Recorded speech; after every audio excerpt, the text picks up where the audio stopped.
Hi, everybody. Welcome. Thanks for coming tonight to this reading of our 2020 Lambda Fiction winners. Before we get started, I just wanted to thank Center for Fiction and Melanie for hosting this reading tonight as part of their Pride series.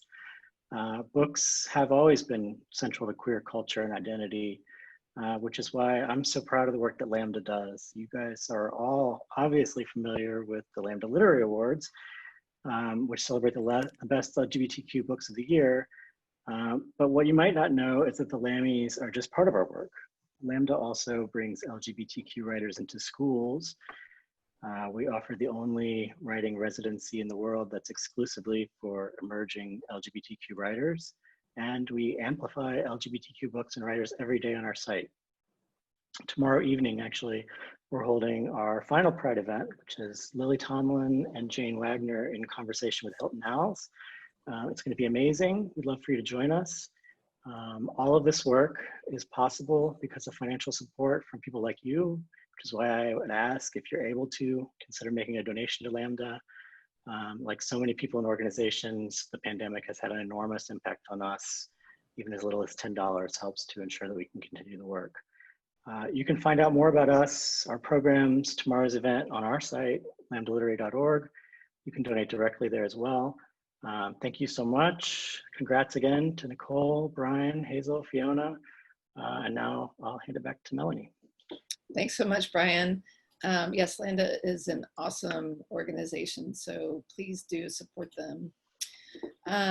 All right, so tonight's format, we're going to celebrate the winners by asking them to read from some of their winning books. And then after a round of reading, I've asked them all to choose a selection or a passage from one of the writers who influenced their own work or one of their kind of literary heroes. So they'll read some passages and discuss that a little bit in the second half of the program. So we're going alphabetical by award.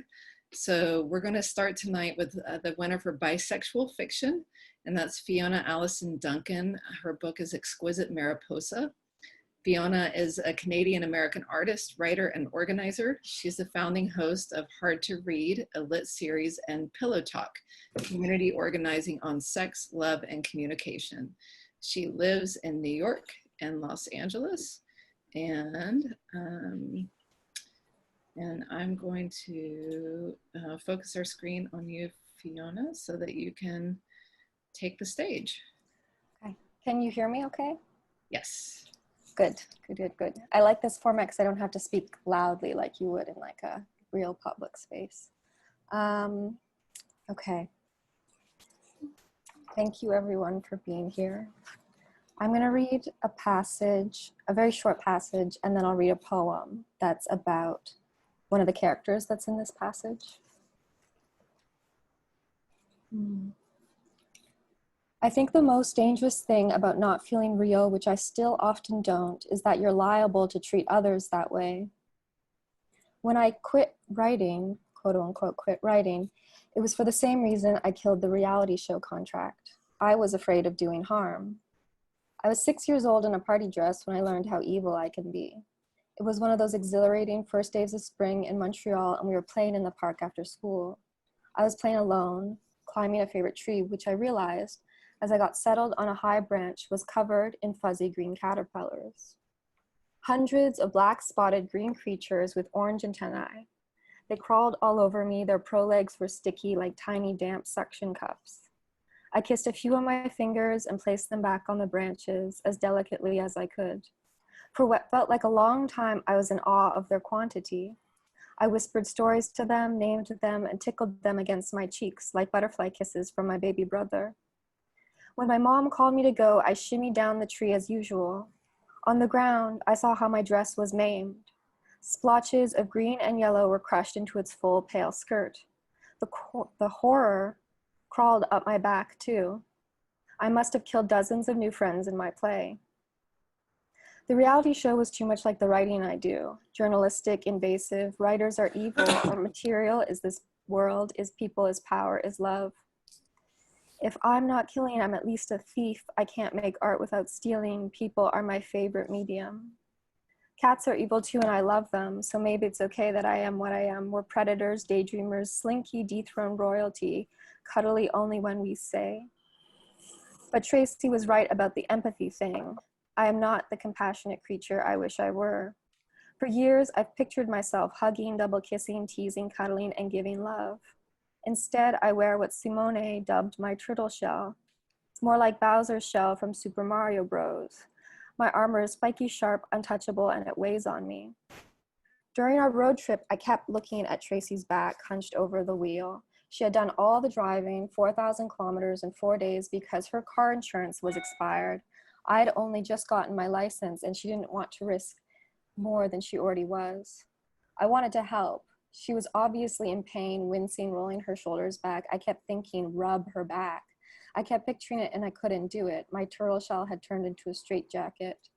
Don't do it, don't do it. Why can't I do it? I'll always be with Tracy. I'll always be in that silver sedan with Tracy, unable to reach out, just as I'll always be on the ground by that tree, gutted by the evil inside of me. And then this poem is called She's Got Her Ticket. She's got her ticket. I think of you as a heart surfer, she says, on the beach caked in dead seagulls. Dry mounds, no evidence of foul play, scattered like fish washed ashore. In the car, she relates my bad him to her bad past, who like girls on leashes and cages, XXL pee pads. Her head hangs out the window as she says this, waggy-tongued Bryan in the wind her drive is making. Trying to locate when the pleasures got so perverse, why it's, quote, no longer available to us. Count the brittle seagulls up to 30, our age plus ones, give up. 33 is when I'll have babies. I have 3 shticks, this is one of them. 33, I repeat, miming the bulges of 3 like breasts and a belly. Laugh, laugh, social score, forget about confessional intimacy, it's so last century. My latest lover has been teaching me comedy. The goal is to become funnier than them by 33, a way to cope since I gave up the dream of having a baby. Because true love is pragmatic, it's easier to see in others what's alive in us. She calls me a heart surfer, but it's her who is named Sojourner. I wanted to call her by her name in my debut novel, but she said no. I called her Tracy, as in Chapman, instead. Fast car, crossroads, giving one reason, Sojourner Truth Parsons. I used to abide by others' desires. It's my poem now, I see you. Sojourner gave me consent to use her name in that poem though. So, thank you.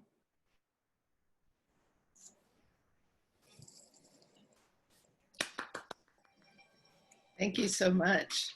Let's see, our next category is gay fiction. The winner is Bryan Washington for his collection of stories, Lot.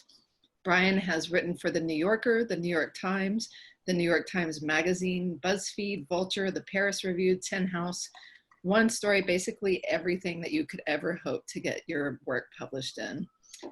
He joins us tonight from Houston.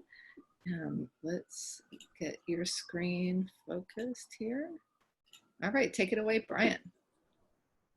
Yeah, so thanks to Lambda, first of all. It's a really great honor, to be quite honest, and not one that I thought that I'd ever receive. And for the longest time, Lambda was sort of the base marker for like just which books like I would turn to as someone who didn't come to reading very often or widely initially. So many thanks to Lambda and all the nominees and the winners. So I'm going to read a little bit from Lot, and I'm going to read from the last story. You really don't need to know anything going into it.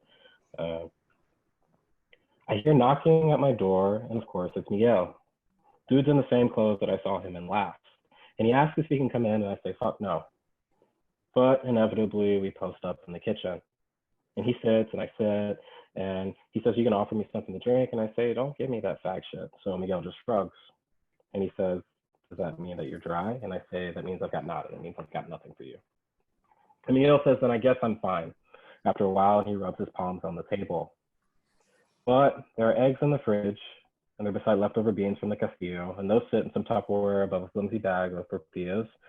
So I crack the yolks into something like a scramble, and I fry the pinto beans beside them. And I fold the whole thing onto the tortillas above some slices of avocado with sliced cheese, and then I'd tell Miguel to use SOL for salsa because I don't fucking do that. And Miguel's just got this look on his face. After a while, he says, you didn't have to, and he's just chewing. And I say, you wouldn't have shut the fuck up if I hadn't. So Miguel eats, and I watch him eat, and he watches me watch him eat, and he says it's good. And I say, yeah, it's because it's fucking free. Of course it's good. And that's when I ask him the question that I've been meaning to ask him, the one that's been on both of our minds. And I say, have you heard from your parents? Miguel doesn't look my way. He just keeps chewing his food. But eventually he says that they're fine. They made it back to their town, he says, but they don't have a phone. They call from the market and the square, and all you hear are the fucking roosters. And I say, that sounds like a terrible time. And Miguel says, it's what they know. And I say, maybe one day they'll wake up. And Miguel says, maybe. And he runs his fingers across the table. And then I ask him the next question, the other one that had been lingering on my mind. I say, do you think that they'll miss it here, where their home is? And that's when Miguel finally looks up at me. And he says, you go somewhere else, and then you stay there, and then go back home, or wherever you think your home is. Then maybe you can tell me how they're feeling. And I say, you know what? I just might. And Miguel says, you know what? You should have gone with your mother. You should have left Houston. You're being a little bitch about it. And I say, just like you should have gone back to the jungle with your parents, but you're still here. And then I knock on the wood between us.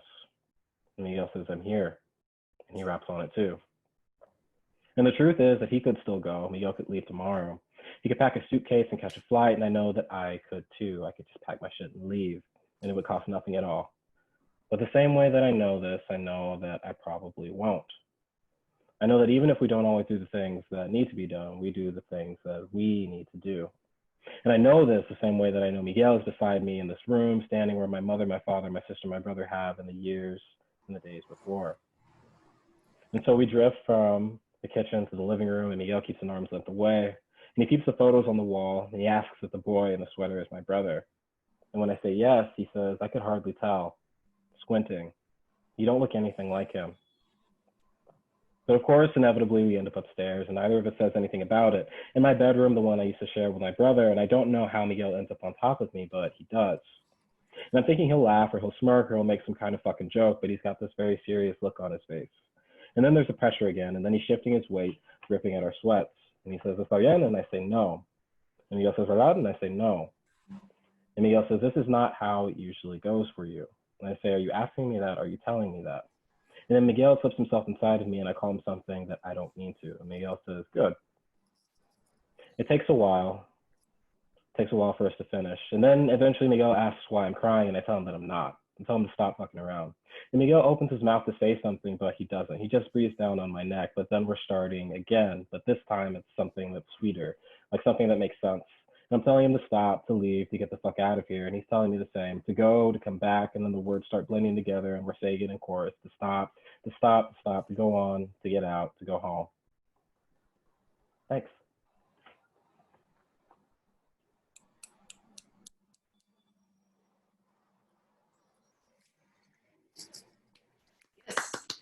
Also, Bryan has a new novel, Memorial. Is it coming out, or is it out now, Bryan? It'll be out in the US on October 27th, and it'll be out in the UK in January of 2021. Okay, so pre-order that now. Thank you so much, Bryan. Our next reader is for lesbian fiction. It's for Nicole Dennis-Benn. Her novel is Patsy. Nicole is the author of Here Comes the Sun, a New York Times notable book, and also the winner of the Lambda Literary Award. Born and raised in Kingston, Jamaica, she teaches at Princeton and lives with her wife in Brooklyn, and her wife makes amazing bookshelves that you see behind her also. So take it away, Nicole. Hi, everyone. Thank you so much for being here. So I'm really excited to win a Lambda, another one. And Lambda Literary, I thank you so much for being so supportive of my career. I feel like you've been there since the very beginning when I was a Lambda Fellow, and then now winning this twice. So thank you. So I'm going to start here in the middle of Patsy, the book that I've written for this. I want to read a very brief part in the middle where Patsy has already arrived in the United States. She's coming to America to love the way she wants to love, for better opportunities. But now, you know, the reality has crushed her significantly, and she ends up finding someone who who is really kind of getting her back on her feet. So without further explaining, I'll just get into this very short excerpt. Claudette shifts in her chair. Maybe she's judging Patsy after all. And how could Patsy blame her? What kind of a woman leaves a child like that and dares to tell anyone about it? Patsy lowers her eyelids and gazes down at her fingers around her cup. Claudette gets up, opens a vanity drawer, and returns with a small framed photograph. Patsy stares at the black and white pictures of a little girl, about 5 years old, with clumped dreadlocks sticking out of her head. She's in the arms of a tall, chiseled Rasta man with dreadlocks down to his waist. He's staring straight into the camera, unsmiling. The hands holding the little girl are blackened and calloused. Is this your father? Patsy asks. Yes, Claudette responds. Why giving me this? We lost touch a little, Claudette shrugs. He never liked me cutting off my locks in the first place. But more than that was how he used to treat us, like we were afterthoughts. That man had so many women that we didn't matter, and I forgave him. Took me years, but I forgave him. It's different for fathers, Patsy says. We expect them to be that way. No one judged them as harshly because of that. I'm a mother. Mothers, we don't, her voice trails. Mothers don't get that sort of pardon. Claudette bites her bottom lip. Mom. Patsy shifts her weight in her chair. I better get going. I have work in the morning. She thanks Claudette for the tea and gets up, hoping to grab her jacket before Claudette touches her again, warming her blood. When she reaches the door, Claudette is still sitting at the table where Patsy left her. Patsy, you won't be able to earn your daughter's forgiveness by just trying to do what people expect you to do. Do what you think is right from a place of honesty. She'll respect you more for your honesty. Have a good night, Patsy says. You too, Claudette replies. Same time, same place next week? Patsy nods and forces a smile. She closes the door. In the hallway, she stands still for a moment, frighteningly alone. She takes a few steps toward the elevator. The lights flicker above her head and the high silence screams in her ears. She turns around and knocks on Claudette's door. As soon as Claudette opens up, Patsy kisses her. Claudette's mouth opens, kisses back. Clumsily, Patsy puts her arms around Claudette and pulls Claudette to her. She almost apologizes, almost backs away, back to the desolation. Claudette, who must have felt Patsy's moment of hesitation, murmurs in her ear, "It's all right. I was hoping you'd come back. I didn't mean to compare your situation to my father. Forgive me." She takes Patsy by the hand and leads her to her low bed, parting the beads around it. When Claudette presses her mouth to Patsy's neck, Patsy shudders. She allows the other woman to undress her, to peel away the layers, including the flimsy girdle, which frees the excess flesh. The rolls of fat don't feel as unattractive under Claudette's gaze. Neither does the branch under Patsy's belly. With her forefinger, Claudette traces it, as one does an open palm to read. She looks up at Patsy, her eyes lifting to hers with an impassioned question. But she says nothing. Patsy's skin dissolves under the gaze, becoming soft and beautiful, like the colorful waist beads shimmering against the deep brown of Claudette's flesh. "I want one like this," Patsy whispers, toying with the beads around Claudette's waist. "I can make one for you," Claudette says, her lips brushing Patsy's cheek. She presses them to Patsy's and lowers Patsy to the bed as she raises above Patsy like the sea. She straddles Patsy and kisses her breast. Caught in her embrace, Patsy smells the sweet musk of Claudette's skin. Patsy raises her face to behold Claudette in her naked beauty, openly voluptuous and thoughtfully shaped with a lovely tension to the brown skin and muscle underneath. A body so powerful and ethereal that Patsy cannot wait to experience the feel of it. Claudette kisses Patsy once again, and Patsy, as trusting as a child and as ardent as a woman, receives Claudette's tongue like she did the wafer during her first communion. As Claudette's body fuses with Patsy, the long fingers that had clasped her ceramic mug curling inside Patsy and turning her to butter, the world slips away, and so does time. This, Patsy believes, is worship, to enter a woman the way one enters a sacred temple, and to be entered. Thank you.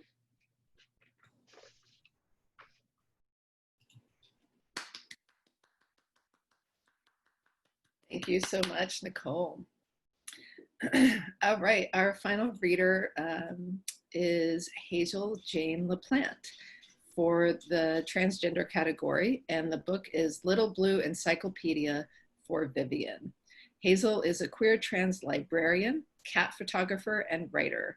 In a previous life, she co-founded a micro press, co-edited a little literary journal, co-hosted a podcast, and released lo-fi albums under the name Sparse. Little Blue Encyclopedia for Vivian is her first novel, and she's joining us tonight from Vancouver. Please welcome Hazel, and Hazel, take it away. Thanks. Yeah, so I'm here on the unceded ancestral territories of the Musqueam, Squamish, and Tsleil-Waututh nations. I do want to thank folks for tuning in, and I really want to thank Lambda. Yeah, it's my first book, and this is just really astonishing to be in the, I don't know, presence of a lot of other trans writers who have deeply inspired me. My novel, I'm going to say 30 seconds about it, and then I have two 2-minute extracts, is about a fictional television series called Little Blue. It's in the format of an encyclopedia about this television series, Little Blue. And it's written for the narrator's best friend, Vivian, who she bonded over this television show with and who died. So I think that's enough to kind of jump into it here. So this is pretty early into the book. After a few months of emptiness and anger, I felt the urge to sift through the boxes in my closet that held remnants of Vivian. The first box I opened contained a tailored houndstooth trench coat that she adored. I tried it on, it was a little snug, but I felt good in it. Standing in the coat, I felt so intensely that Vivian was still alive somehow. I imagined a hummingbird trapped inside my heart, its tiny wings vibrating against my ribcage. I imagined it quivering and expanding and finally folding in on itself.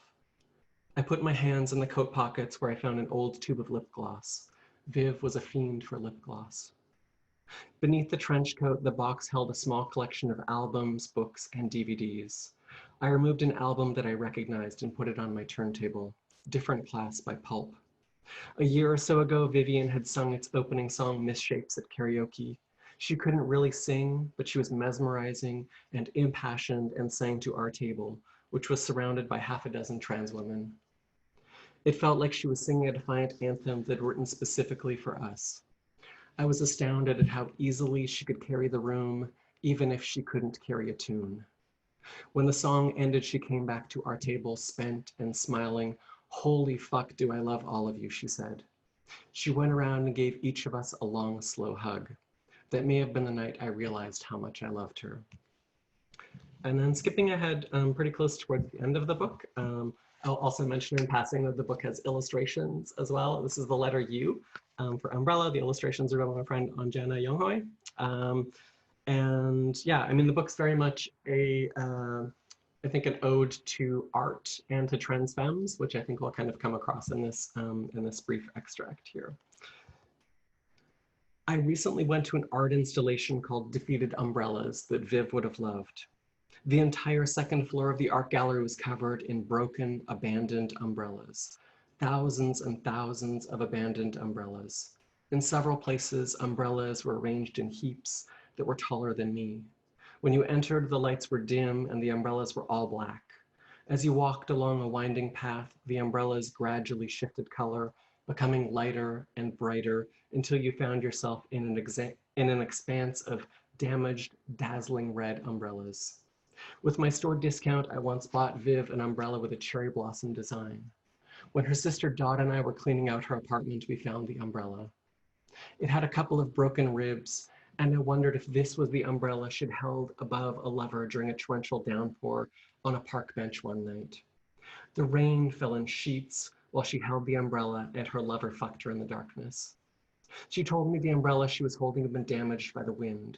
She didn't talk about most of the sex she was having, but she couldn't resist this time. I got so fucking wet, she said. You have no idea. Drenched as fuck, fucked as fuck. It was incredible. Now I wish Viv had told me which park bench along the seawall she'd been on that night. Maybe I could raise money to buy a plaque for it.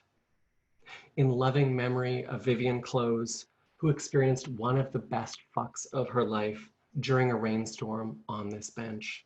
She is missed. Thanks.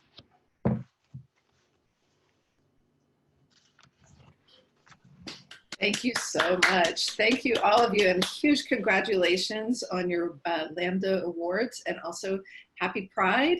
And we're moving into the second half now, so I'm just gonna turn it over to you to read from one of your favorite writers and share and discuss that. So the floor now belongs to all four of you. I guess we said before we'll go in order, so I'll keep that order. I chose a book that I actually discovered near the completion of my first novel, Exquisite Mariposa. It came into my life because I met the translator. It's called Belitza y Felicidad, by selected writings by Fernanda Laguna and Cecilia Pavon. I'll read a little bit about, I'm a bookseller. I was a bookseller for 10 years, so I was like, to pick something that maybe people don't know about. I'll read a little bit from the flap, and then I'll read two little poems and maybe explain why I picked this one. As the Argentine economy went into freefall at the end of the last millennium, two young women, Fernanda Laguna and Cecilia Pavon, met and became friends. Fernanda, a painter and poet who also publishes fiction under the nom de plume Delia Rossetti, and Cecilia, a poet and translator, soon forged the radically creative partnership now known as Belitza y Felicidad. Belitza began as an art supply store and storefront gallery whose exhibitions blurred the demarcation between art, community, and commerce. It grew into a small press, publishing unknown writers alongside some of Argentina's most respected literary figures in a series of photocopied pamphlets. As Belitza emerged into a movement and inspired a community, Fernanda and Cecilia broadcast its ethos, a complete program of resistance, as Cesar Aria once described it, through a prodigious output of poetry and fiction. So this book is half poems and prose poems by Fernanda and half Cecilia, and they often refer to one another in their poems. And Mariposa, while it has a very strong voiced I narrator, compiles sort of a network of sensitive, like-minded youth and their perspectives and voices. It's a similar kind of mashing together of dialogues of mostly femme and queer identifying people who have an attachment or a dedication to a kind of willful, not innocence, but I don't know, naivety or something, not naivety, maybe it is innocence, a return to innocence or something, while also being very knowledgeable. And this book sort of encompasses that ethos in a way, an innocence that's really aggressive. And there's lots of poems about butterflies, which my book also is about, but I opened this one randomly today, so it felt appropriate. I'm going to write a realist novel right now. I will do it, I will, no matter what it takes, because my style runs the risk of repeating itself and being boring and getting stuck in the world of fantasy, which is something I can't seem to understand. I believe in it through faith, which means not asking too many questions. I'm going to try to change right now, now. In this very moment I change. I should write a novel now, realist, heterosexual, and with a plot. I turn off the music to stop my emotions from flying all over. That's what I should do, and I'm doing it. This is my next step, trying to write everything in third person, which is more complicated than first, because first I feel is easier. It's like writing in my diary. It's like writing what I feel, which is a fantasy, because my feelings aren't very well defined. So that one's Fernanda, and then this last little one is Cecilia. It's the last book, poem in the book. Dear Faith, And I think a new period in my life is beginning, the one which is the one of being me. Being me is floating away and crawling too, floating and crawling at the same time. I forget about my mind and everything. Faith, I put myself in your hands now. Dear Faith, I don't know how you'll look when you appear, but eventually you're going to appear. About that, I have no doubt. Poets never know what they're writing, and here I am trying to write well, but it's never going to happen. And besides, dear Faith, if you appear in the form of something, I don't believe that form will be a poem. Thank you. It was really nice to hear all of you read.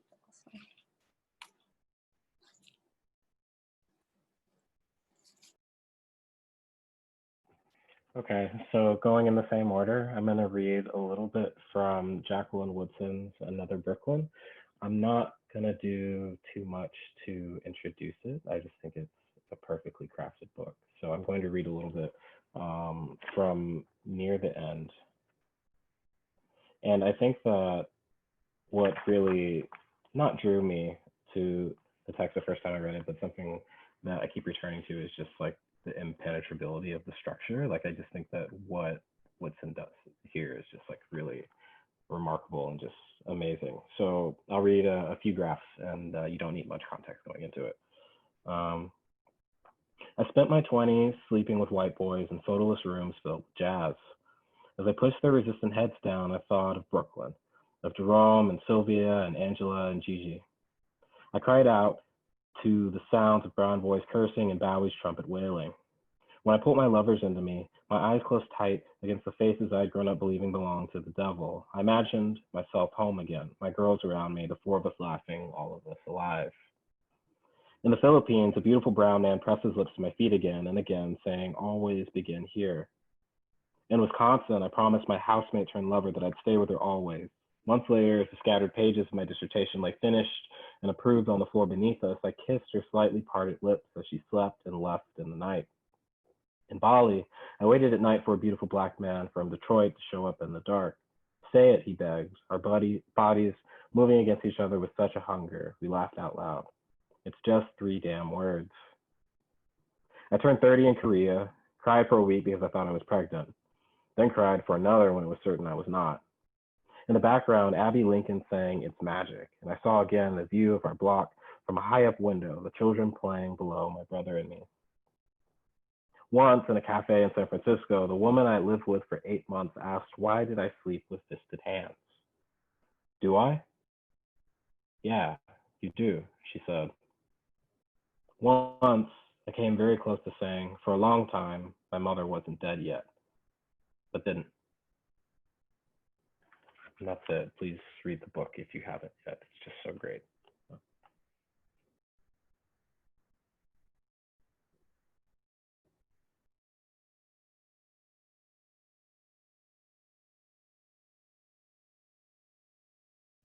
All right, so for mine, all right, so, Brandon, first of all, Jacqueline is one of my favorite writers as well. So thank you so much for reading that. She's a very good person too.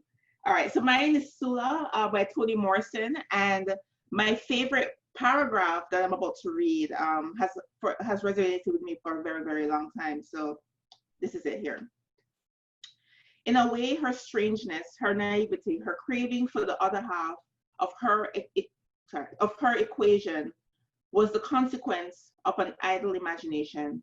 Had she paints or clay or knew the discipline of the dance or strings, had she anything to engage her tremendous curiosity and her gift for metaphor, she might have exchanged the restlessness and preoccupation with whim for an activity that provided her with all she yearned for.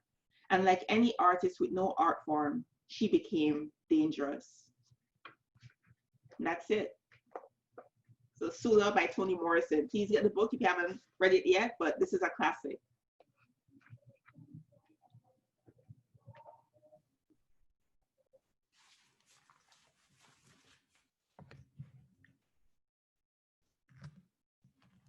Thanks. I think we're going over to me. Is that I don't know how to make myself big. I'm really small right now, but that's okay.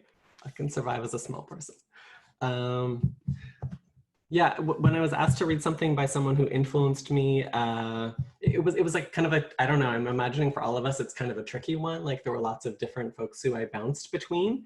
And I went on the side of someone who's really influencing all the work that I've been doing since my novel came out, which is much more kind of infused, I guess, with the erotic, whether it's like, I don't know, like short stories I've written or like songs or the novel I'm trying to write right now. So I'm actually going to read from maybe 2 or 3 paragraphs from Audre Lorde's Uses of the Erotic.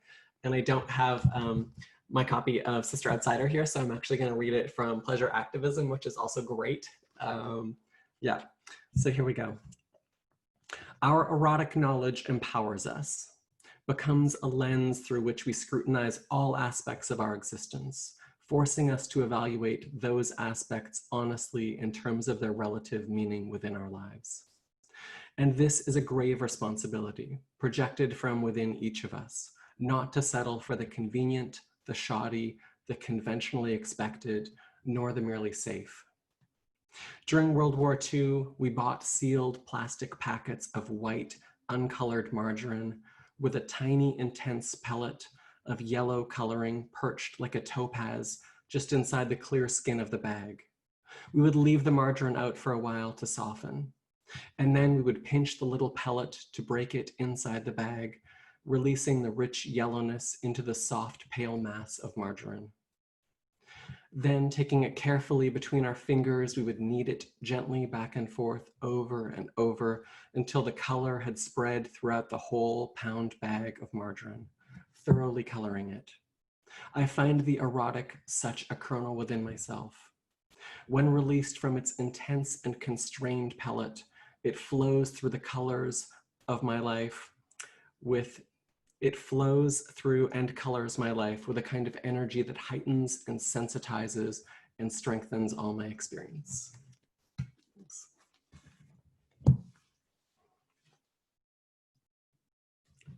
What happens now? I'll come back. Hi, everyone. Thank you so much for sharing some of your literary influences with us. I guess I wanted to know, like, I've heard other LGBTQ writers talk about the particular necessity of finding books at a young age, and also just how particularly important it is to see, well, for everybody really, but to see something of your own life reflected on the page. And I just wondered if you could talk about the role that reading played in your early life and how it might have led to you wanting to write your own stories. And whoever wants to start first, just unmute yourself.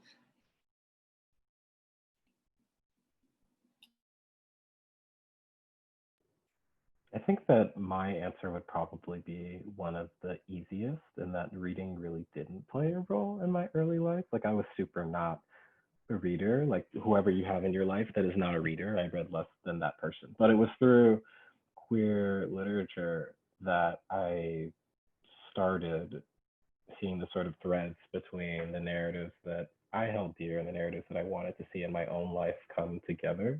And I don't know that that wouldn't have happened if I hadn't come across the texts that I did when I came across them, right? Like, reading Baldwin very early was deeply pivotal for me, right? Like, reading Jacqueline Woodson very early was deeply pivotal for me. And it was narratives like theirs and many others like Alexander Chee and just loads and loads of folks that I was able to sort of contextualize, like, myself, just like me as a person, and also the stories that I wanted to tell in a sort of larger canon as a way of, like, belonging to a tradition of narratives. Yeah, and I'm going to agree with Bryan about that. Bryan, sorry that I said your name wrong earlier, just now. But I also came to reading kind of late as well. I mean, I read in school, and it was mostly for school. And because I didn't really see myself in the books, I never really connected to the characters in that way. I mean, yes, I connected in a way where I could pass a test, for sure. I could recite paragraphs. But in terms of hearing myself or seeing a reflection of myself, I didn't really feel that intense connection to a character or to a story until I came across Toni Morrison's Beloved in high school, just abandoned in a library. And, that was really that was actually my very first interaction or awareness of a Black woman author. I never saw that. I grew up in Jamaica, which is like 95% Black or 90% Black. And most of the books that I was reading were white British men. And so it tells you a lot, about how, because of colonization, our minds were colonized as well. And so it took me finding a Toni Morrison and then migrating to the US and being introduced to James Baldwin, Audre Lorde, Alice Walker.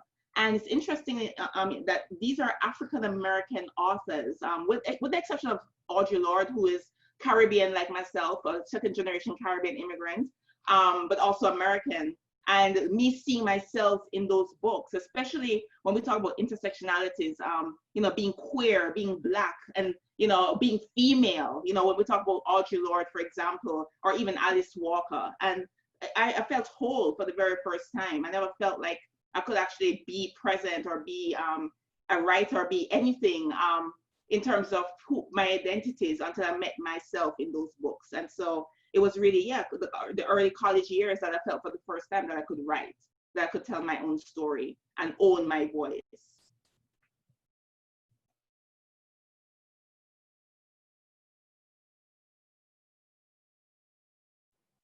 I guess I'll rejoin also not finding that many books young that I identified with, but liking the idea of being a reader because I admired a lot of people who were readers and sort of forced myself to identify with, I studied a great white male canon, like the great white male Western canon in college, because someone told me it was important, and did a lot of dissociation and dislocation to identify or desire through certain male gazes. So then having a really fucked up relationship with desiring women, for instance, that I'm still unlearning. But I consumed a lot of good media, like Greg Araki films. I'm thinking of particularly, or other films that I saw earlier, and then seeing maybe that there's an opening in literature for stories that haven't been told seems exciting to me, and really promising and important.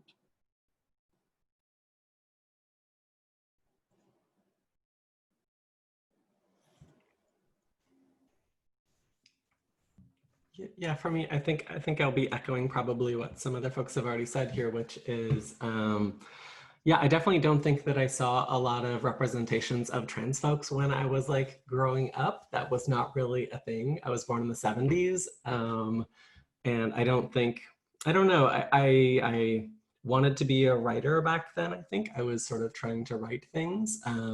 But I don't think I realized there even trans folks existed until much later in my life. And then when I was kind of like, oh, I am trans, I really don't want to transition because I felt the actual representations I was seeing in the world were kind of terrifying to me.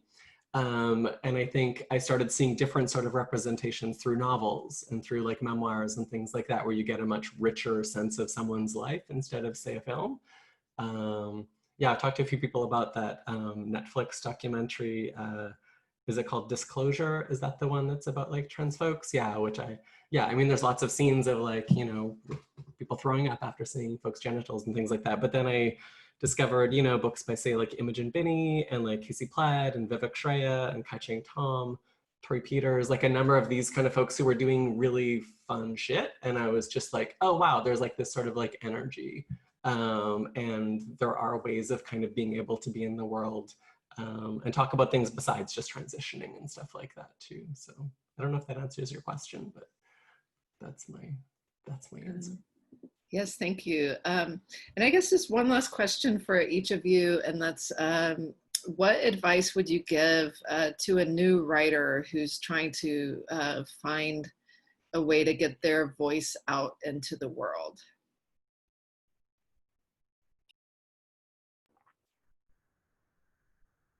I guess I'll start to go in the sort of same order that we went last time around. I think that my first piece of advice would be to be wary of free advice, right? Especially free unsolicited advice. And I think that the second one would be not to take too much heed of the market when you're thinking of your work and thinking of the context in which your work will be seen and the sort of framework in which your work will be moving through the industry. I think the biggest thing is to sort of tell or write in whatever medium comes most natural to you, the story that you would like to read or the story that you would like to see. I don't think that you can go wrong from there.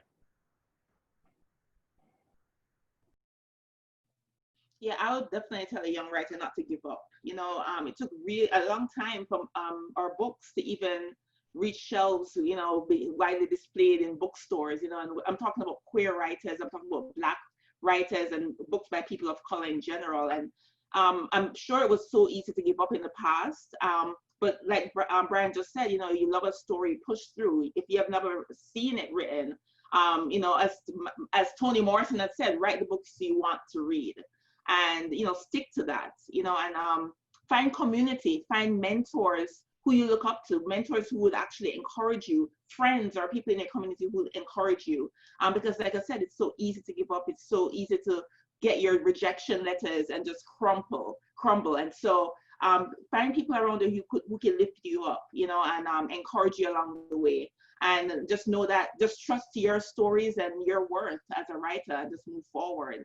And that's my advice to all young writers.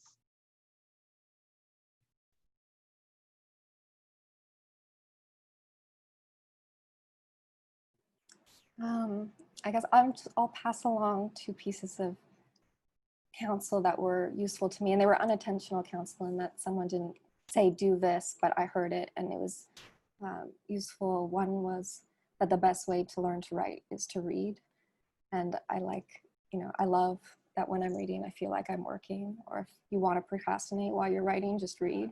You're in great company. So finding writers who you admire and books that matter to you, and then reiterating that community is important. And then if I'm lost, it helps often if I picture 1 or 2 people who I know, who I'm writing to, depending on what kind of writing it is, of course. But that can help ground it and make it a little less scary if there is someone you can write to who you feel you trust or want as a listener and reader.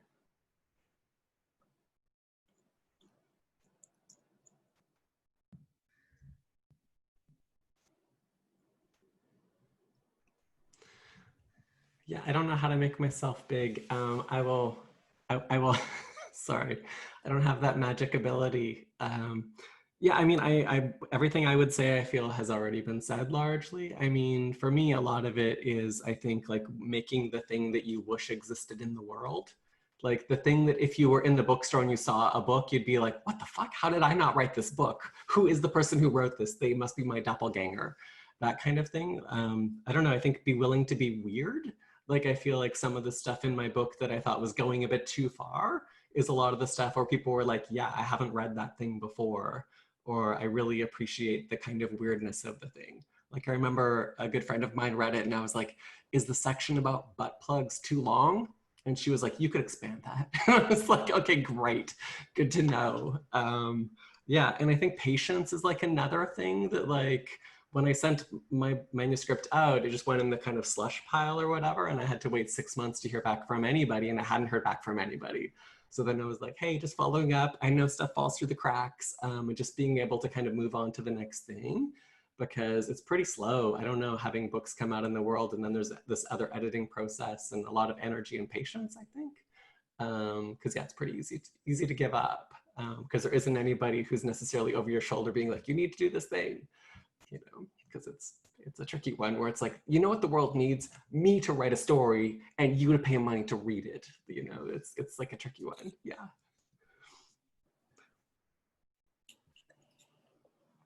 Well, thank you all for joining us tonight, and thank you to Hazel, Bryan, Nicole, and Fiona. I put links to purchase their books in the chat. It's been a real pleasure to hear you all. You're amazingly talented. Congratulations again on your Lambda Awards. And yeah, happy Pride and happy reading, everyone. Thanks a lot. Thank you.